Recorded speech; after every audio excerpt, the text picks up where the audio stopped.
The cleaning aisle will take $6 a bottle off you for stain remover, and the little brown bottle already in your cabinet costs $1 and does most of that same work. Hydrogen peroxide. 9 jobs around a home, told plainly, one at a time. What almost nobody tells you is that this same bottle turns dangerous the second it touches the wrong thing under your sink, so that warning comes first, before any of the 9. Then the pot on the windowsill with the ants in it, because that one, nearly everybody gets backwards so. Peroxide never goes in a bottle with vinegar in it. Not a spray bottle, not a bucket, not the sink. The two together make peracetic acid, a corrosive that burns skin and stings your eyes and your lungs, and capped up in a bottle it builds pressure until something gives. And bleach, mixed with ammonia or with vinegar, makes poison gas. Peroxide stays alone, or peroxide in plain water. That's the whole recipe for all 9. And everything here is the plain 3% kind out of the brown bottle. 3%, nothing stronger. I'm Walela Kingfisher. Walela, that's a Cherokee word for hummingbird.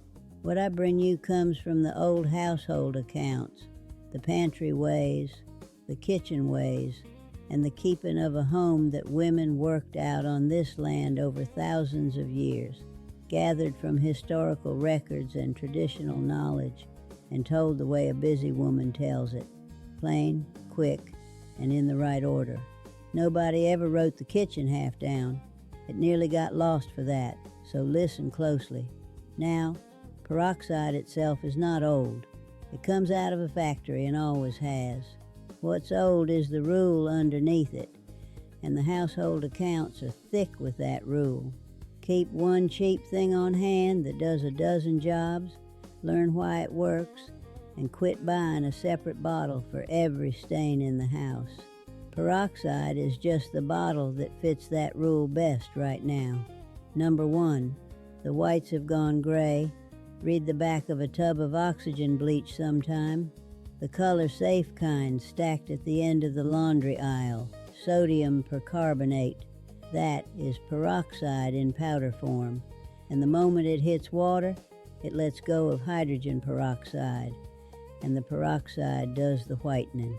So a cup of the brown bottle kind, poured into the washing machine drum with your usual soap, whites only, gets it the same work for pocket change. Hot water, full cycle. Anybody promising you 5 minutes is selling something. Number 2, and this is the detail most people miss on a white shirt, the collar, the underarm of a blouse. The pillowcase has gone yellow in the one spot where a head has rested for years. That yellow is body oil and sweat set down into the fiber, and detergent slides right over the top of it. Lay the piece flat, pour peroxide straight on until the yellow is wet through, and leave it half an hour before it ever sees the wash. Whites only. On anything with color, test a hem first, because peroxide lifts dye the same as it lifts stain, and it does not put the dye back. Number 3, blood, and this one shows the whole trick at once. A nosebleed on a pillowcase, a nicked finger on a dish towel. Cold water first, never hot, because hot water cooks blood into cloth, and then it is there for good. Then peroxide straight onto the spot, and watch it. It foams up white. That foam is peroxide letting go of its spare oxygen, and the oxygen is what tears the stain apart. Blot, rinse cold, again if it needs it. Every one of these 9 jobs is that same fizz doing that same thing. That fizz, what it lifts and what it does not, is the sort of thing written down plain in Ruth's clean house. It is the old way of scrubbing a whole house with what is already on your shelf. Vinegar, baking soda, plain soap, sunshine and elbow grease, room by room, researched and set down in order. The wash and the linens, floors, windows and wood, stains and smells. The deep clean done in a day the old way. And I will tell you what is not in Ruth's clean house. Not one promise about anybody's health. Nothing in it kills a germ. cures a thing or protects a soul. It cleans, and against an aisle charging $6 a bottle for 4 things you already own, that is plenty. Now go ahead and grab your phone and open up your camera, the same one you use to take pictures. Point it at that square code on your screen and hold it steady for a second. A little link will pop up. Give it a tap, and it will take you straight to the book. And if you are watching on your phone right now, the link is waiting for you right down below in the description. Take your time. There is no rush at all. I'll wait right here. All right. Number 4 will change how you look at your cupboard. And number 9, the pot with the ants, is the one I'm going to argue with you about. Number 4, the mug you drink from every morning, brown on the inside no matter how you scrub it, and the plastic container has gone orange from a batch of chili. The brown ring is tannin from tea and coffee. The orange has soaked down into the plastic itself, which is exactly why scrubbing does nothing to it. Pour peroxide in, enough to cover the stain, and walk away for a couple of hours. Come back, tip it out, wash the thing normally, then set that orange container in a sunny window for an afternoon. Sunlight finishes tomato pigment better than your arm ever will. Number 5, grout. Those lines between the bathroom tiles that went from white to gray to something you would rather not think about. Peroxide, straight, poured or sprayed along the grout line and left to sit 15 or 20 minutes, then a stiff brush and a rinse. 15 or 20 minutes, not a wipe and a walk away. Grout is porous. The stain is down inside it, and the peroxide needs time to get where the stain is. Do one small square first so you have something to compare against, because if you do the whole floor at once, you will never quite believe it worked. Number 6, and if you remember one thing out of this whole video, make it this one: the linens in the chest, the tablecloth somebody embroidered by hand, the christening gown, the pillowcases with the tatted edge, the quilt top that never got finished. They come out of storage the color of weak tea, and everybody assumes that is age, and that age is permanent.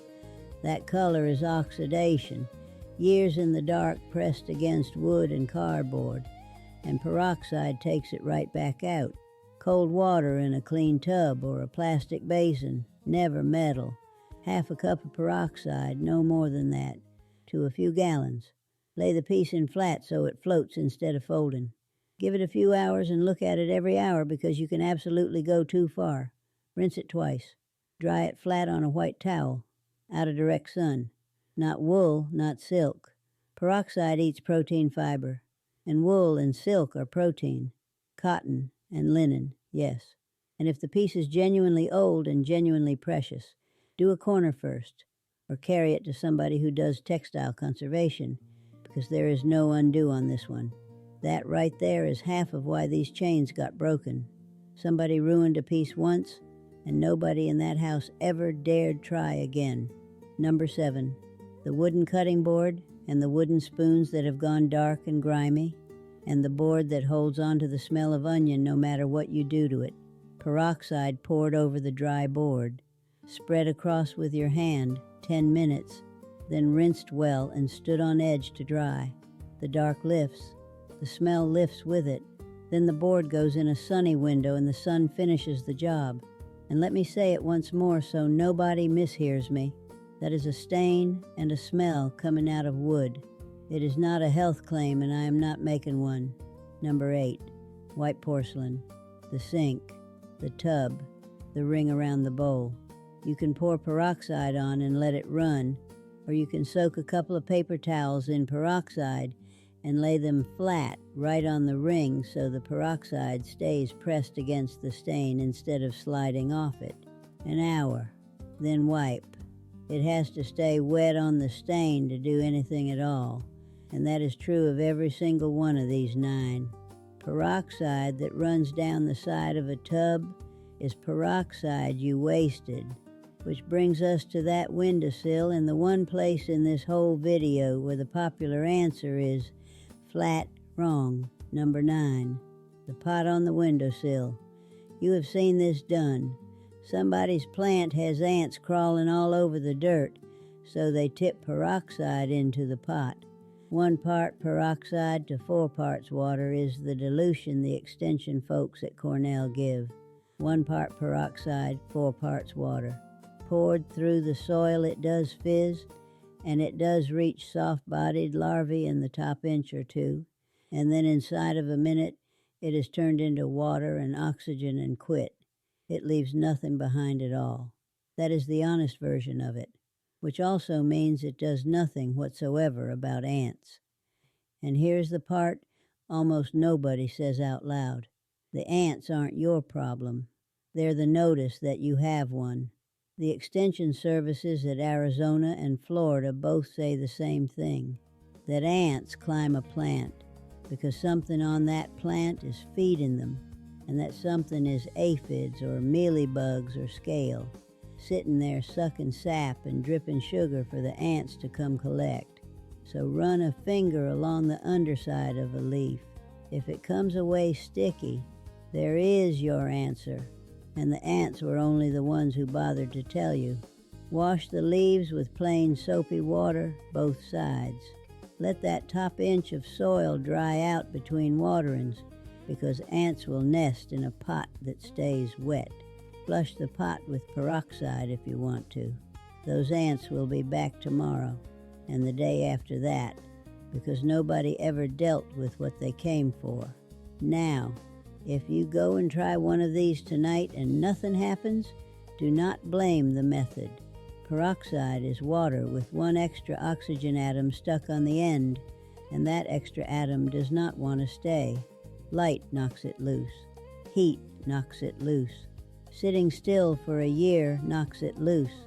That is why it comes in a brown bottle instead of a clear one, and it is why an opened bottle in a warm bathroom cupboard is very often plain water by the time you reach for it, and it looks exactly the same as the day you bought it. 10 seconds, and you will know. Pour a capful down the sink drain. The metal in the plumbing sets it off. If it foams, your bottle is alive. If it just runs away quiet like water, it is water. And every one of these 9 will fail on you, and you will stand there thinking you did it wrong. So buy the small bottle instead of the big one. Keep the cap screwed down. Keep it in the dark. $1, and it does the work the aisle wants 6 for.